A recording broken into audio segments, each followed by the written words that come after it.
get vision and dental insurance. They're going to get fertility insurance for the first time.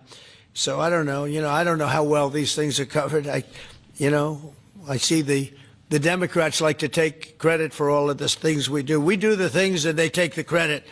But I figure if you do enough of these, eventually people are going to figure it out. The Democrats have done nothing. This will make all fertility care, including IVF, far more affordable and accessible. And by providing coverage at every step of the way, it will reduce the number of people who ultimately need to resort to IVF because couples will be able to identify and address problems early. The result will be healthier pregnancies, healthier babies, and many more beautiful American children. It's a big factor. It's a big deal. I'm asking all employers to make these new fertility benefit options available to their employees immediately. The initiatives I've just announced are the boldest and most significant actions ever taken by any president to bring the miracle of life into more American homes. And I will say Katie was great. As you know, she's a great senator from Alabama. She's the first one that told me about this. I had not known too much about it, and we worked very rapidly together, didn't we, though? Mr. President, you saved we had everything passed, and Alabama then took care of it and passed it. Within a week, everything was done. Really, it was something. So I want to thank Katie, Brett. There's no deeper happiness and joy of raising children, and now millions of Americans struggling with infertility will have a new chance to share the greatest experience of them all. So I'd like to thank all of the people that are here, and I think we'll start with Dr. Oz and Ms. Horn. We'll go through the list and we'll listen. And yesterday I did this, and I stood for about an hour and a half as people spoke. And I said, this time I'm sitting right there, and I'm going to watch you. I stood for an hour and a half like this. I said, you got to be kidding. Here we go. It was one after another, and it was wonderful listening to them. But I said, if I have to do this every day, Bobby, should I stand or sit? Thank you, Bobby. Please, Dr. Oz. Okay. Mr. President, I'm going to jump in here real quick. I want to start by thanking President Trump. Sir, from the very first phone call we ever had, your support was strong. It was steadfast. It was unwavering. And because of you, millions of Americans are going to have a greater opportunity to bring the greatest gift, in my opinion, life into this world. Your support, your administration's support, it's a game changer. All of us here today are aligned. This is a celebration of life. It's a celebration of parents. It's a celebration of families. And it's a celebration for those people who want to one day be parents themselves.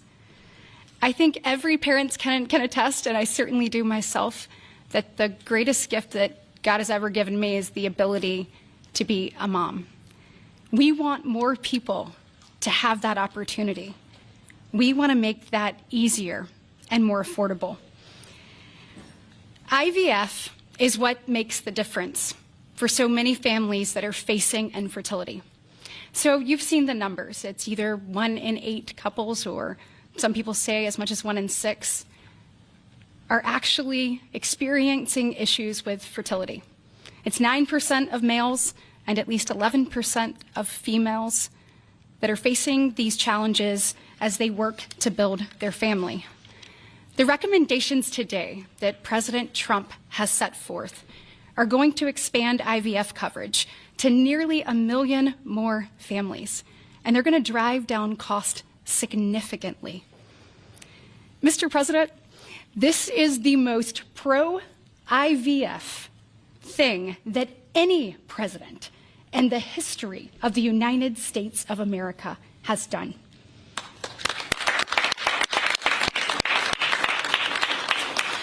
And Mr. President, it's your leadership. You are the reason why the Republican Party is now the party of parents. We are the party of families. This is why when Senator Cruz and I worked last year, we got every single Republican senator to sign on and say that they supported nationwide access to IVF. And just for the record, IVF is legal and accessible in all 50 states.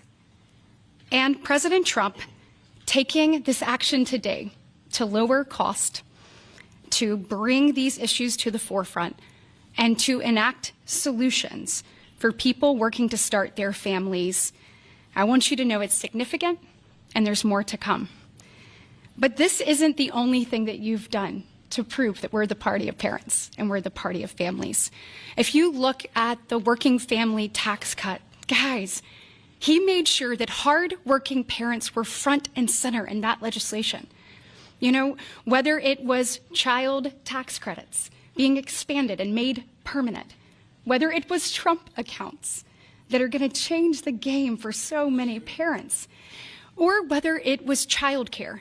So for decades, we have heard Democrats talk about childcare. President Trump actually took action on the affordability and accessibility of childcare. We know that 1 in 4 families say that they hesitate to have more children because of the cost and because of childcare cost. For the first time, this man actually took steps to change the dynamics for hardworking parents. So of the 3 tax credits that he reformed and the working families tax cuts, 2 of them had not been touched in 2 decades, and 1 of them had not been touched since 1986. So President Reagan was in office the last time anybody did anything about it. But you changed the game on that, and I was proud to lead that effort in the Senate. And so on behalf of moms and dads, on behalf of grandparents and sisters and aunts and uncles and brothers and people who are looking to expand their family, we say thank you. Thank you for all you do to support families in this country. And most important thing, God bless.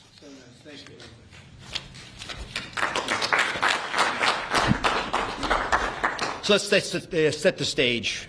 Put it in perspective, 2 weeks ago, as President Trump alluded, a leading U.S. drug manufacturer came into this room and agreed to do something none of us thought was possible. A most favored nation agreement with numbers, again, inconceivable. Last week, a leading company from Europe, a global leader in the pharmaceutical sector, came to this office, made the same kind of commitment for most favored nation pricing, again, because the president insisted on it and was persistent, and he alluded to the fact that he was calling Secretary Kennedy and me quite a bit. He definitely was, with great insights into the process and would not hold back. But I think what you're seeing today is something even larger. It's larger because we're now showing that MFN is a tool that can get other initiatives going as well. We are revealing perhaps the most important MFN opportunity at all, because it's about procreation. It's about babies. It turns out that MFN is a tool for a lot of things, and it goes without saying that you get the drug pricing down, but lots of other business necessities become possible when that occurs. So Secretary Kennedy and I, who's a wonderful leader, talk frequently about family. I think the reason he's a great leader, and president as well, is because they have large families and they take pride in the joy that it gives us. But many families, as Senator Britt alluded, do not have the ability to have children. But it turns out that it's about 1 in 3 families, a much higher number, that don't have the number of babies they desire. They're under-babied. So this president committed to address that during the campaign, and he is delivering on that today in a way I don't think anyone thought was possible. We are opening the door with MFN pricing and tariffs that support it, Secretary Lutnick, with a new approach to make reproductive medicine more affordable for Americans. Now, I know what you're all thinking, and you're probably right. There are going to be a lot of Trump babies. I think that's probably a good thing. But it turns out the fundamental creative force in society is about making babies. It's about creating.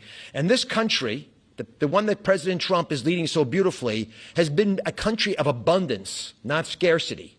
To have abundance, you have to address the fact that we had 3.6 million babies last year, which is beautiful. 3.6 million miracles. That's 500,000 less babies than we would ideally have had, even to replace our current population. Building on the success of the last 2 weeks, our team, led by the head of Medicare, Chris Klump, who's standing over there, and Ina Hernandez, have negotiated a spectacular MFN deal to reduce the cost of IVF drug prices by $2,200 a cycle. That's nearly half of the price that it had been. The most prescribed drug in this category in America, made by MD Serrano, is described over here. And you'll notice, President Trump, these are discounted from $242 to $10. I don't know what the math is on that. We can't even calculate it. It's a lot. It's too high to calculate without a more studied approach. But I give it up there because that number of $10 will apply for every American who earns less than $115,000 a year. That's 70% of the American people. The remaining folks who are able to make more will have to pay a tiny bit more, but it's still most favored nation pricing, no different from what the Europeans are willing to pay. Now, to make this deal happen, Chris and Inma had to do something special. They had to actually not just get the drug price down, but get the middlemen to let it go as well. And Mr. President, we've met with the middlemen in the past. They're now joining the MFN movement. I want to thank Express Scripts Freedom Pharmacy and then CVS's Specialty Pharmacy because they were willing to stand up and do the right thing for the American people by answering the president's call and slashing their prices. Now, this announcement also encompasses a remarkable move from Marty Makary. And Marty Makary is, of course, the leader of the FDA, but he has ongoing efforts to accelerate their approval of innovative medicines that will further reduce the price and make this whole process more seamless for the American people. Now, you're about to hear about a spectacular new program that's been alluded to. But one of the architects of that program, Heidi Overton, Deputy Director of the White House Domestic Policy Council, is going to take us through the exciting details of what this is going to offer for the American people, especially those who are in the workforce. But first, we think you should hear from Libby Horn. Libby's EMD Serrano's head of fertility. She brings both professional expertise and a personal connection to this work. She has 3 beautiful daughters, and she has personally benefited from reproductive medicine that has shaped her family. And her company made today's spectacular MFN pricing possible. Libby. Thank you, Dr. Oz. Thank you, Mr. President. Today, we gather on this national stage to celebrate a historic step forward in expanding access to fertility treatments for those who need it most. Mr. President, thanks to your leadership and the tireless efforts of your team, this is a momentous day for Americans who struggle but remain hopeful to build their families. Infertility is on the rise in our country. 1 in 8 couples face infertility. This isn't just a number, it's real lives, dreams, and aspirations of hardworking Americans. The teacher who goes to school each day, surrounded by children, but aching for children of her own. The firefighter who puts his life on the line, but can't create the life he wants at home. The consequences of these challenges can take significant tolls. Some of you watching today have given up or are frustrated because access to IVF treatments has been out of reach. That's why expanding access to IVF has been an issue of great importance to the President. He made this clear in his executive order declaring the administration's goal of supporting American families by enabling access and eliminating barriers to IVF. Today, EMD Serrano is proud to help President Trump deliver on his promise to you. Thanks to the President's leadership, EMD Serrano has worked alongside distributors and other partners to help more families have access to services and innovations that are consistent with other countries. Through our partnership with the administration, we are proud to announce that Americans will have access to our leading IVF therapies for an 84% discount off list prices. Thank you, Mr. President. Thank you. Thank you for making this possible. Thank you very much. It's great. Fantastic. For more than 40 years, EMD Serrano has been a global leader in fertility. Our science was instrumental in the birth of the first IVF baby in the U.S., and we've helped to bring more than 6 million babies into the world since then. Our purpose is to help create, improve, and prolong life. That means discovering more medicines and bringing them to patients faster. FDA Commissioner Makary has made it a priority to ensure that Americans have access to the world's most innovative treatments as quickly as possible. To that end, EMD Serrano is filing a new IVF therapy called Pergoveris for review under the FDA Commissioner's National Priority Voucher Program. If approved, Pergoveris would combine 2 key reproductive hormones in synergy designed to mimic reproductive physiology. This therapeutic option could mean fewer injections, fewer copays, and lower self-pay cost, all of which make a real difference in the IVF patient experience. In closing, on behalf of EMD Serono, I want to send my heartfelt thanks to President Trump and the entire administration for their leadership and vision in this critical area of healthcare. Together, we will make a difference in the lives of countless families across this nation and uphold our long-standing legacy of creating life. Thank you.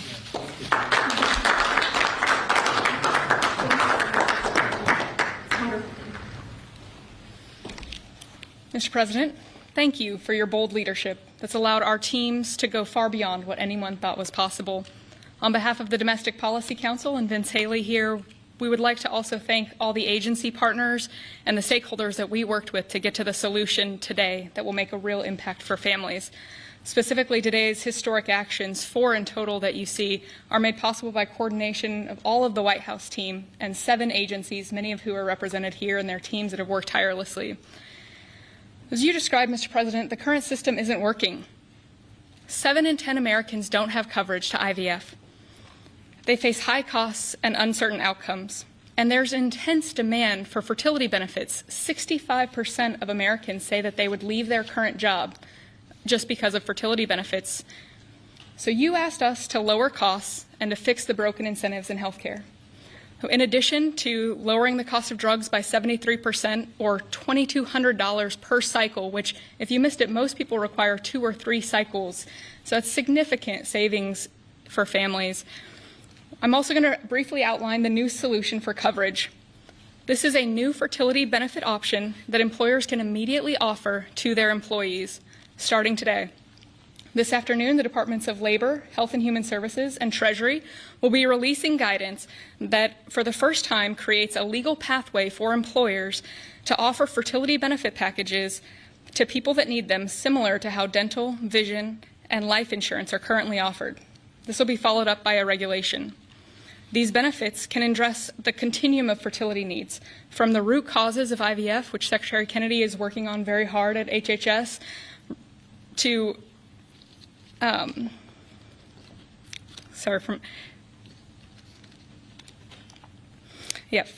it'll be a coordinated package that does not exist in traditional health insurance today. It'll make it easier for employers, including small and mid-sized employers, to compete for talented employees. Currently, many small businesses cannot afford to offer fertility benefits at all. This is making it possible for them to offer benefits the same way that large companies like Amazon and others offer benefits. This is a pro-family benefit expansion that will transform clinical outcomes by addressing fragmented coverage and care. I'm a physician by training, and it's very important that we have high-quality care. Fertility benefit companies are poised to offer packages that have reported so far roughly 25% higher live birth rates for those that seek care compared to those that don't have such benefits.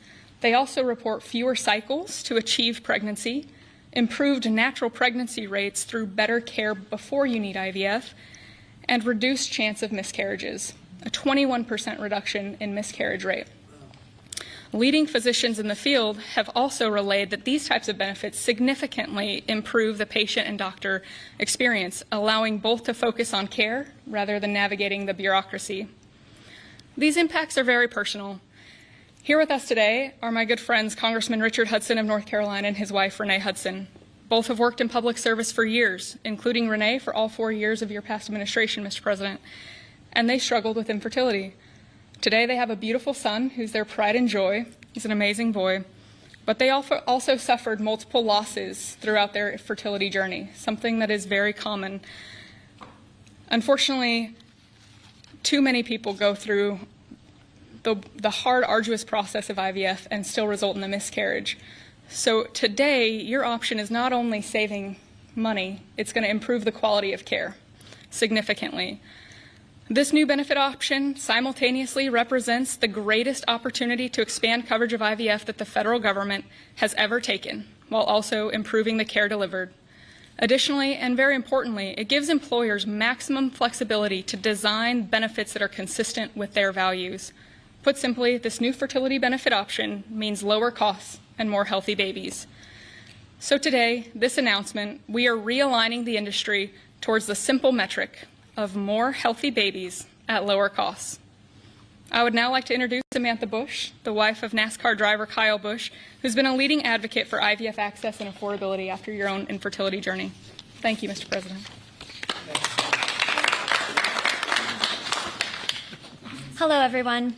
My husband, Kyle, and I battled infertility for over a decade before being blessed with our two beautiful children, Brexton, who's 10, and our daughter, Lennox, who's now 3. But our journey was long and painful. We faced 6 rounds of IVF, multiple miscarriages, multiple failed cycles, and countless moments of heartbreak. We faced the roller coaster of hope and devastation that so many families know all too well. Through it all, we held on to faith, each other, and the belief that somehow, someday, God would turn our pain into purpose. We also saw firsthand the staggering financial burden that comes with infertility treatments. Sitting in the waiting room of our fertility clinic, we overheard another couple quietly say that money was the only thing standing in their way of having their family. In that moment, Kyle and I looked at each other, and we knew God was planting a seed in our hearts, a calling to take action. In 2015, that calling became the Bundle of Joy Fund, a nonprofit foundation dedicated to providing financial assistance to couples struggling with infertility. What began as a small act of faith has now grown into something far greater than we could have ever imagined. To date, we've granted over $2 million directly to individuals, helping them pay for their IVF treatments, and we've celebrated the birth of 108 beautiful babies through our fund. Thank you. Each baby is a living, breathing testament to hope, community, and God's grace. For every tear we cried, for every shot we gave, every doctor's appointment that ended in disappointment, Kyle and I knew there had to be a greater reason. This was God's plan for us, to use our journey to advocate, empower, and be the voice to those battling in silence. Over the past 12 years, we've worked hard to raise awareness, erase stigma, and bring hope to the 1 in 6 couples that will face infertility. Infertility can be incredibly isolating. It can leave you questioning your faith, your body, and your future. But it can also reveal a strength that you never knew you had inside of you. It can deepen love, it can bring couples closer together, and it unites people through a shared struggle. Our goal has always been to show others that they are not alone, that there is a powerful community of infertility warriors behind them. Today, seeing President Trump acknowledge infertility on a national stage is profoundly moving. It's no longer a whispered conversation behind closed doors. It is a recognized, validated struggle that so many families have to endure. His leadership reminds us that those in positions of power can make real and lasting changes for generations to come. Their willingness to bring this issue forward shows that they not only hear our community, but they truly care about us. Thank you, Mr. President, and to your family for shining a light on infertility and for standing by couples like Kyle and I, for standing by couples who only want to hear the words mommy and daddy, who want to watch our children open their Christmas presents on Christmas morning, who want to see the world anew through the joy in their kids' eyes. Your acknowledgement honors the power of family, faith, and love, the very values that make America the greatest country in the world. It's proof that when promises are made and promises are kept, lives are changed forever. Thank you, Mr. President.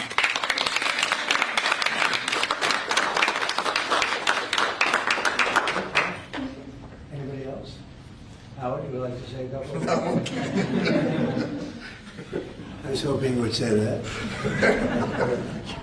Bobby, come on up for a second. What a job you're doing. Yeah, say a few words, Bobby.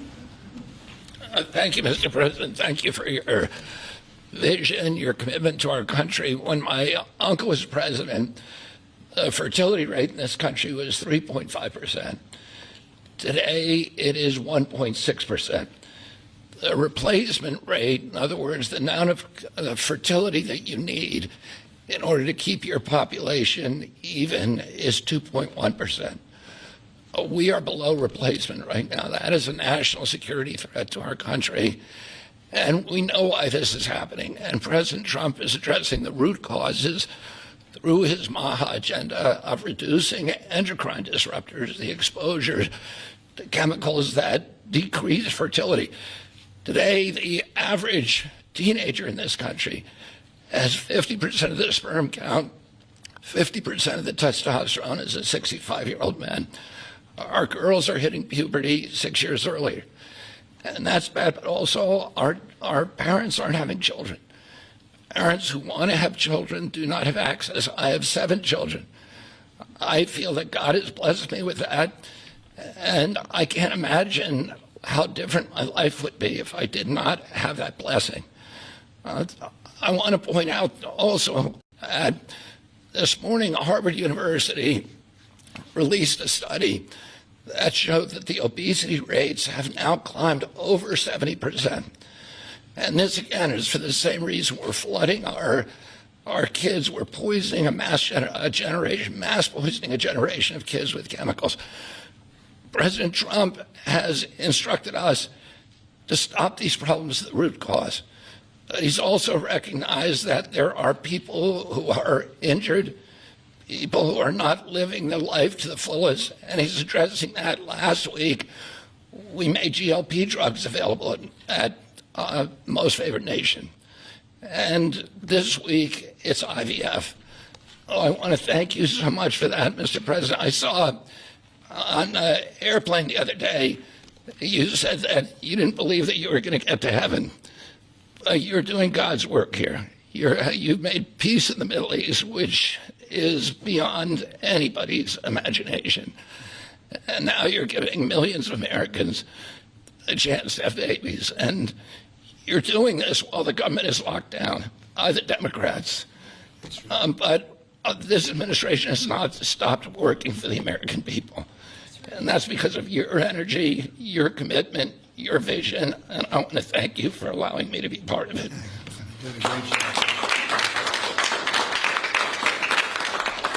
And he's doing a great job. And by the way, Kyle is fantastic. So he's got a lot of courage.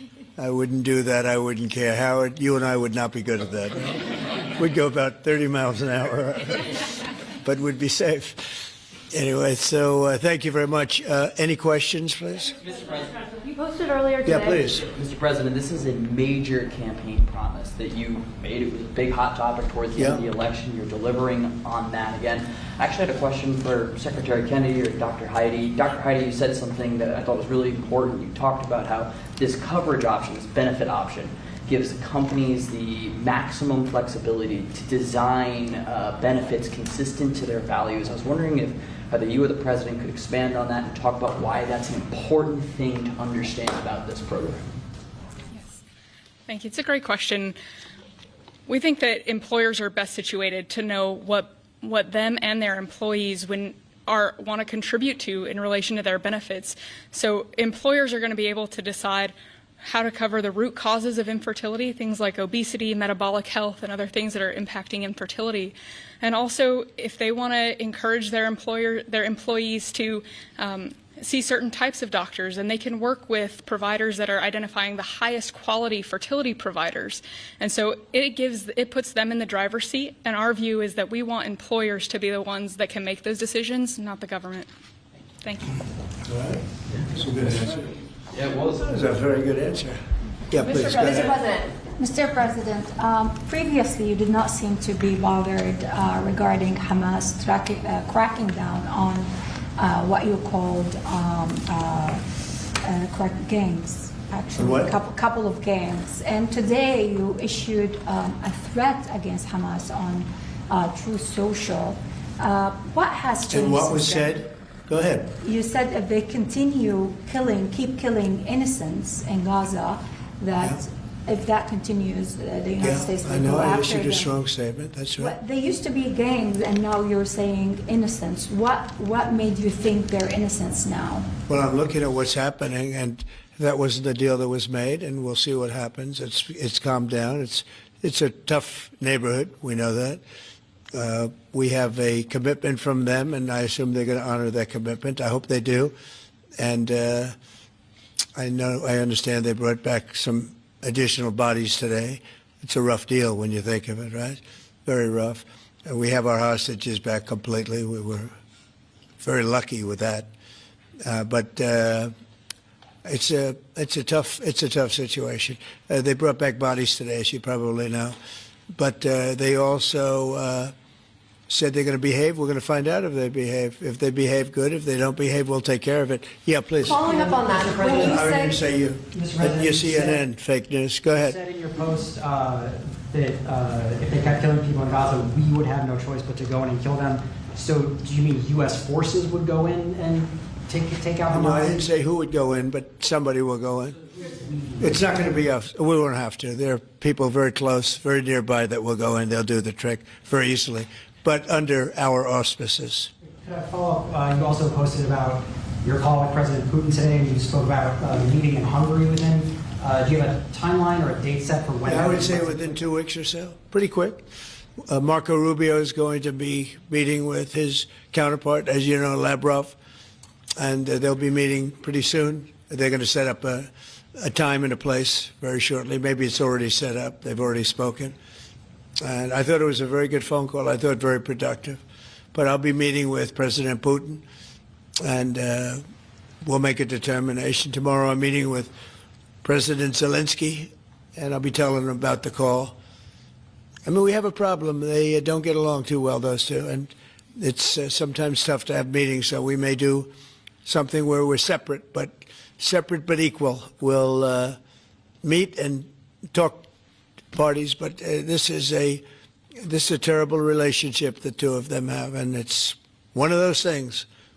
I've seen things that nobody would believe, but this is one of them. So we're going to be meeting in Hungary. Viktor Orban is going to be hosting, and it's really something that's time. Last week, over 7,000 people were killed. That's ridiculous. And you know, it doesn't affect our country. We're not losing people. We're not losing Bobby. We're not losing Americans, but they're losing Russians, Ukrainians, mostly soldiers, for the most part, soldiers. And we think we're going to get it. We hope we're going to get it stopped. I thought this would be, because of my relationship with President Putin, I thought this would be very quick. And it's turned out to be, who would think I did Middle East before I did this? We did a total of 8 now, 7 and now 8. And we're going to make this number 9. Yeah, please. So you said you posted that there was great progress. Can you tell us a little bit about that? Was it a shift in Putin's tone? Was it something new he told you? Did he give you any message to give? You're talking about the whole President Zelensky tomorrow. It just seems to me that, look, it's only a field. That's all I've done in my whole life. I've made deals. I know about deals. I do it well. I don't think any president's ever ended a war, frankly. One war, I did 8 of them, Maria, right? And but I don't know, did Bush ever end? Do you think Biden ended a war? Biden started wars because he was stupid. But do you think Biden ended any wars? No, I don't know of anybody that ended wars. I ended 8 of them, and it's going to be 9. I think we're going to have this one done, hopefully soon. But I'll be meeting him probably over the next 2 weeks. First, Marco is going to be meeting. And the vice president, as you know, is very much involved. The whole team is involved. Steve Witkoff will be involved.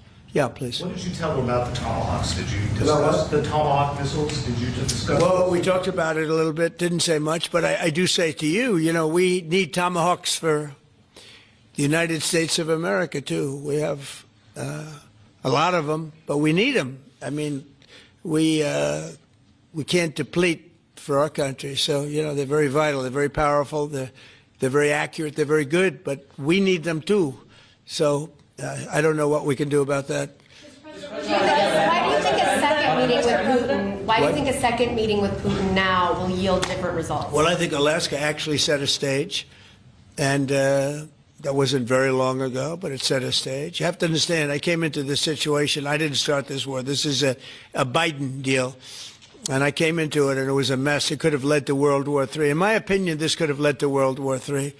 That won't happen, but it could have. So I came in, this war was raging. When I left, this wasn't even a thought. For 4 years, nobody talked about it. I spoke to President Putin about Ukraine. It was the apple of his eye, but there was never going to be doing anything like this. And this all went because of some really bad decisions that were made. And look what you have. You have millions of people dead. You have just a horrible, horrible situation. I'm doing it to save souls. That's all I'm doing it for. I'm not doing it for us. We have an ocean between us. I'm doing it also to help Europe. They want to have it ended, but they're unable to do it. I'm able to do it. So I think we'll be successful. We'll save a lot of lives. It should have been done. Should have never started. This would have never happened if the election weren't rigged. This would have never happened. But it did happen, and I'll get it stopped. Okay? What's your message to pro-life Yeah, go ahead. conservatives? Yeah, you mentioned a $1,300 drug at the top of this. Were you referring to the weight loss drugs? I was referring to Ozempic, or I was referring the fat loss drug. So those are going to be $150 out of pocket for Americans. They'll be much lower. They'll be much lower. Yeah, go ahead, please. We have not negotiated those yet. We're going to be rolling these out over time. The GLP category of drugs, which includes Ozempic, have not been negotiated yet. What's the timeline for that? But it will. It'll come down, like everyone else. Okay. Any timeline on those negotiations? No, but I think those are going to come down pretty fast, and we do have, I guess, some alternatives. The president will be happy with the result, and until he is, we're not going to close those negotiations. Thank you. Except it'll happen. Got it. Mr. President, what's your message to pro-life conservatives? Some pro-life conservatives have religious objections to IVF and are already critical of this policy. What's your message to them? I don't know about the views of that. I'm just looking to do something because, pro-life, I think this is very pro-life. You can't get more pro-life than this. Please. Mr. President, you've been talking about how this new benefit plan will also include root cause treatments for infertility. How will you make sure that those root cause treatments are equally accessible to IVF? Well, I think we're going to be doing that. Would anybody like to talk about that subject? I'll comment Please. on the rulemaking process. I think it's the determination, again, Secretary of Labor, the determination, the Department of Labor is issuing their intent today to open up the rulemaking process, again, for more flexibility. Anytime that you have a president who's leading when you can offer more access to health care at a lower rate is a benefit to the American people and to the end user, and that's exactly what he's doing. And so you heard before that through the Q&A guidance that was issued today with the other agencies, that will give guidance to our employers and the employees about what the flexibility of that is, and then again opening that rulemaking process for further determination of the access that can be had offered in those benefits for all different types of health care access is the goal of the Department of Labor. Good answer. Thank you. I like this better. I just said, they can do better than me. Yeah, please. President, do you think Good job, Laura. You're doing a fantastic job. Thank you, Mr. President. I shouldn't tell, I won't say it, that I will not say that she was recommended by the Teamsters. Can you believe it? And she's turned out to be a gem, an absolute gem. You're doing a great job. Thank you very much. Mr. President, John Bolton was just Do you indicted. think we can see your deal-making skills applied to the government shutdown anytime soon? Well, look, I mean, all we want to do is just extend. We don't want anything. We just want to extend, live with the deal that they had. They want to spend $1.5 trillion on illegal immigrants, and they want to destroy health care for everyone else. And it's crazy. It's crazy. People that are here illegally, they want to spend $1.5 trillion. So we're just not going to do it. No, we have to take care of our health care. Now, we're doing that today, and we're doing it with, favored nations, the most favored nations. Your costs are going to be dropping greatly. And I'm really I'm really happy that it's at the beginning of my administration, because I did insulin and got it down to like $25, but it doesn't kick in. It didn't kick in for 2 years by statute, so it couldn't kick in. And I said, boy, I hope I win this election, because if I don't, somebody else is going to take credit for it, Bobby. And sure as can be, Biden said, he didn't even know what the hell was happening, and it was a hard thing for me to do. I got insulin way down. What was it before that? It was just massive. It was impossible to afford. And sure as can be, because it was statute, it couldn't have been earlier. I said, boy, this falls into the next administration. I better win. And all of a sudden, I watched this Biden taking credit for something that I did. And on other things, too. We had a lot of things kick in. So the nice part about this is at the beginning of our administration, so I think we're going to see the fruits of our labor. And I hope on our other situation that we've talked so much about, autism, I hope we're going to see some very good results based on the recommendations that we made, and we have time to watch those results now. John Bolton was just indicted by a grand jury in Maryland. Do you have a reaction to that? I didn't know that. You tell me for the first time, but I think he's a bad person. I think he's a bad guy. Yeah, he's a bad guy. It's too bad, but it's the way it goes. The case against him? That's the way it goes, right? That's the way it goes. Will I what? Have you reviewed the case against him? No, I haven't. But I just think he's a bad person. Okay, anybody else? What's the timeline for the IVF drug through the National Commissioner Priority Review Voucher? Dr. McCary? What do you think, Doctor? So, first of all, the National Priority Voucher Program says we're going to proactively at the FDA look for amazing treatments like this IVF treatment. We're going to reach out to the companies, and if it's in line with the president's national priorities, we're going to put those drugs at the front of the line and get a decision out in weeks instead of a year. And so today we announced 9 drugs that are going to be recipients. These are products where the manufacturing is going to be in the United States, or it's meeting a large unmet public health need, like a diabetes drug we announced today. Or it is a product where you're going to see an affordability phenomena because the prices are getting equalized in line with the president's most favored nation status goal. Wow, that's good. Why didn't I have him speak? He was so could have saved a lot of time. That's funny. I'm not surprised. Yeah, please. Yes, thank you, President. So Senate Majority Leader John Thune today said he'd like to proceed with the bill which would put sanctions on Russia. What's your thought on that? Well, we're going to see. He doesn't know about the call yet. I'm going to speak to him later. And it was subject to what I wanted to do. And so we'll see what happens.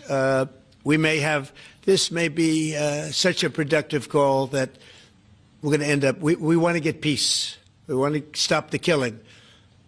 7,000 people a week. Can you believe it? We want to stop the killing. So I'm going to speak to him and the speaker, Mike Johnson. I'll speak to them a little bit later, and I'll tell them about this, and we'll make the right determination. I'm not against anything. I'm just saying it may not be perfect timing. It could happen in a week or two, but it's at my option, as you know. Right, but did President Putin try to dissuade you from selling Tomahawk missiles? Well, of course. What do you think he's going to say? Please sell Tomahawks? No, but did he give any Is he going to say, please sell those Tomahawks? I really appreciate it. I did actually say, would you mind if I gave a couple of thousand Tomahawks to your opposition? I did say that to him. I said it just that way. He didn't like the idea. He really didn't like the idea. No, I said it that way. You have to be a little bit lighthearted sometimes, but no, he doesn't want Tomahawk is a vicious weapon. It's a vicious, offensive, incredibly destructive weapon. Nobody wants Tomahawk shot at them. Specifically ask you not to provide Tomahawks? So, wouldn't anybody? I mean, it's been in the news. Who wouldn't do that? CNN. Who wouldn't do that? You know? Do you think he's going to say, I'd love to have Tomahawk sent my way? I don't think so. Maria, we have one of the great stars of television here, and she's an incredible person, and she's just an amazing woman who she got it all right. She got the Russia hoax right. She got everything. Would you have a question? Yes, Mr. President. I would ask you why this was so important to you, IVF, and why was autism so important to you? What are you trying to achieve? Well, autism is like a whole different thing. When you look at, it was 1 in 20,000. Now it's 1 in 12. If you look, Bobby, we have different numbers, but 1 in 12, 1 in 28, 1 in 32. There's a couple of different numbers out there, but it's 1 in a very, very different number than it used to be. It used to be 1 in 20,000. And that was not that long ago, 20 years ago or so. And now they had something for boys, for babies, baby boys. It's 1 in 12. I heard 1 in 10, Bobby. I heard another one, different lists. But when you think of that, it's not even sustainable, but there's something artificial. When that happens, that's not like a natural.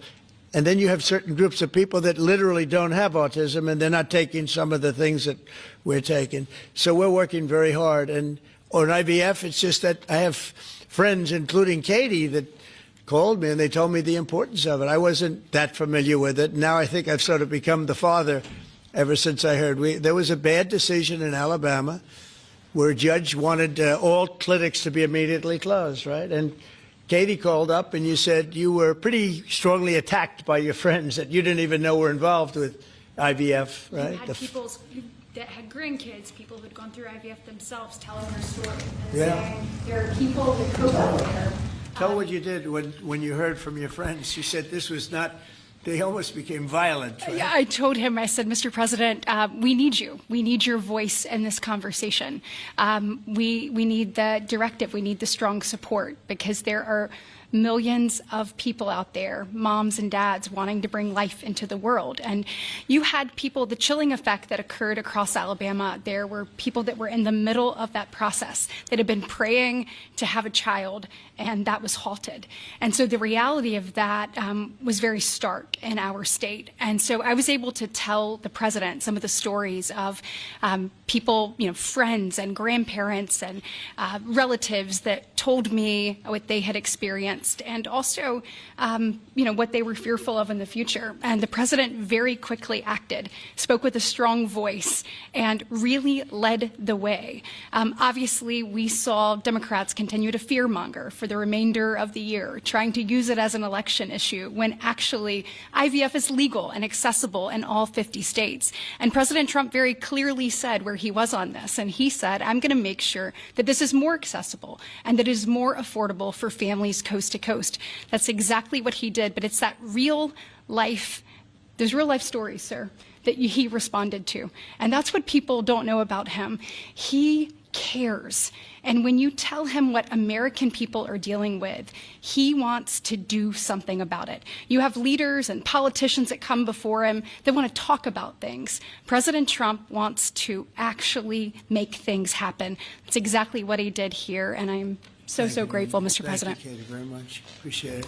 So we will go back to what we're doing. Working again with Marco and with JD and a few other people on the war, and we're doing a lot of other things also. The economy is unbelievable.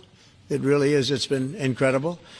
And I think one of the great numbers that I've ever heard, think of it, over $17 trillion being invested in our country. And when you think of, compare that to the last administration, but really compare it to any administration, compare it to any country. There's never been a country with anything like that. That's in a period of 8 months. And we've already broken every record possible. There's never anything even close. So we'll go back to all of that. Prices are down. Oil is down. We're down $58 a barrel. We're going to be hitting $2 for gasoline. I think we're going to be at $2. And the previous administration, they were at $4 and $5. They were going up much higher. And then they swung back into my things, but they didn't swing back properly. They were very, very late. They really blew it. We had it really going in the right direction. They came and took everything out. And it's incredible. I'll never forget. They lost control of the price of gasoline, of oil. They totally lost control, Howard. And then they went back immediately. Well, let's go back to Trump. But by that time, it was too late. And they didn't go back because the leases and everything else, they didn't do what they had to do. They wouldn't know. They really didn't know how to. But we could be hitting close to $2 a gallon. I'd love to break it if we could, but we could be. And when that comes down, everything else has been coming down. Groceries are down. The price of things are down. And honestly, the simplicity is if you can get oil down, it's such a big category, everything follows. So just about everything follows. And we are working on beef, and I think we have a deal on beef that's going to bring the price of beef. That would be the one product that we would say is a little bit higher than we want it, maybe higher than we want it. And that's going to be coming down pretty soon, too. We did something. We worked our magic. But groceries are down, and energy is down. Electricity is way down. We have the prices coming down for people. They were abused for 4 years by the Biden administration. Thank you very much, everybody. We'll see you soon. Thank you. Thank you. Changes to the IRS. Thank you, President.